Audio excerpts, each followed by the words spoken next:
अस्सलाम वालेकुम एवरीवन। आज का हमारा टॉपिक है टाइप्स ऑफ मैट्रिसेस। मैट्रिसेस की कितनी टाइप्स होती हैं। तो सबसे पहले हमारे पास टाइप है रो मैट्रिक्स। ऐसा मैट्रिक्स जिसमें सिर्फ एक ही रो हो आपके पास। A matrix having only one row, मतलब ये कोई मैट्रिक्स है मेरे पास जिसमें सिर्फ वन रो है, तो इसको बोलेंगे रो मैट्रिक्स। कॉलम मैट्रिक्स क्या होता है? अ matrix having only one column. ऐसा मैट्रिक्स जिसमें सिर्फ मेरे पास वन कॉलम हो। ठीक है, ये है मेरे पास कॉलम मैट्रिक्स। ठीक है, रेक्टेंगुलर मैट्रिक्स क्या होता है? For any matrix when m not equal to n। m means rows, n means columns. ऐसा मैट्रिक्स जिसमें number of rows not equal to number of columns हो, तो ऐसे मैट्रिक्स को हम बोलते हैं रेक्टेंगुलर मैट्रिक्स। स्क्वायर मैट्रिक्स क्या होता है? ऐसा मैट्रिक्स जिसमें m एंड n दोनों ही इक्वल हों, मतलब जितनी नंबर ऑफ रोज हों उतने ही नंबर ऑफ कॉलम्स हों, तो ऐसे मैट्रिक्स को हम बोलते हैं स्क्वायर मैट्रिक्स। मतलब 2 अगर रोज है तो उसमें 2 ही कॉलम्स हों, 3 रोज हैं तो 3 ही कॉलम्स हों। जबकि इसमें ऐसा नहीं है, अगर 2 कॉलम्स है तो 3 रोज हो सकती हैं, रोज अगर 3 है तो कॉलम्स 2 हो सकते हैं। तो मतलब यहाँ पे m और n इक्वल नहीं है और यहाँ पे m और n इक्वल है। नल और जीरो मैट्रिक्स क्या होता है?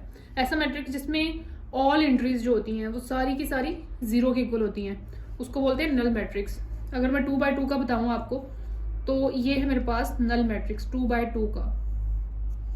ठीक है, ट्रांसपोज ऑफ अ मैट्रिक्स क्या होता है? Changing rose into columns and columns into rose of any matrix. किसी भी मैट्रिक्स में आप रोज को कॉलम्स में चेंज कर दें और कॉलम्स को रोज में चेंज कर दें, तो ऐसे मैट्रिक्स को क्या कहते हैं? Transpose of matrix. ठीक है, अब नेगेटिव ऑफ अ मैट्रिक्स क्या होता है? Changing the science of entries of any matrix.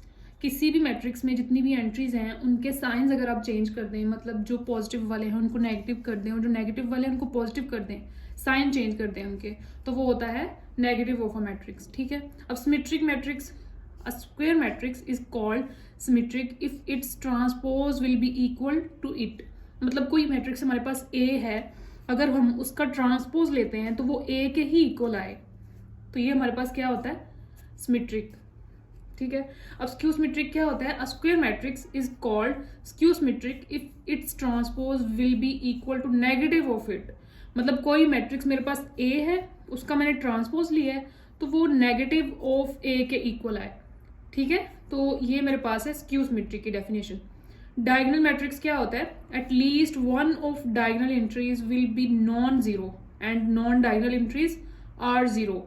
मतलब मेरे पास कोई मैट्रिक्स है जिसमें मेरे पास जो डायगोनल एंट्रीज हैं उनमें कम से कम एक जो है वो नॉन जीरो होनी चाहिए, और जितनी भी नॉन डायगोनल एंट्रीज हैं वो सारी की सारी जीरो के इक्वल होनी चाहिए, तो ये आपके पास होगा डायगोनल मैट्रिक्स। फॉर एग्जाम्पल मेरे पास 2x2 का कोई मैट्रिक्स है, ठीक है, जिसमें नॉन डायगोनल एंट्रीज जो हैं, नॉन डायगोनल तो ये होंगी ना, वो जीरोज होंगी, और जो डायगोनल है उनमें कम से कम एक जो होगी वो नॉन जीरो होगी, तो ये मेरे पास क्या है? Diagonal matrix. ठीक है, अब स्केलर मैट्रिक्स क्या होता है? If all the diagonal entries are same and non zero. मतलब एक तो डायगोनल एंट्रीज नॉन जीरो होंगी और दूसरा सेम होंगी, ये नॉन डायगोनल तो होंगी ही जीरो ना, तो जो डायगोनल एंट्रीज होंगी वो एक तो सेम होंगी और नॉन जीरो होंगी। इन दोनों में से कोई भी जीरो नहीं हो सकता, दोनों ही सेम होंगी। ये है स्केलर मैट्रिक्स। अब आइडेंटिटी मैट्रिक्स क्या होता है? If all the diagonal entries are one and non diagonal entries are zero. Means आपके पास जो नॉन डायगोनल एंट्रीज हैं वो तो होंगी ही जीरो, लेकिन जो डायगोनल एंट्रीज हैं वो इक्वल्स टू 1 होनी चाहिए, तो ये आपके पास होगा आइडेंटिटी मैट्रिक्स। ठीक है।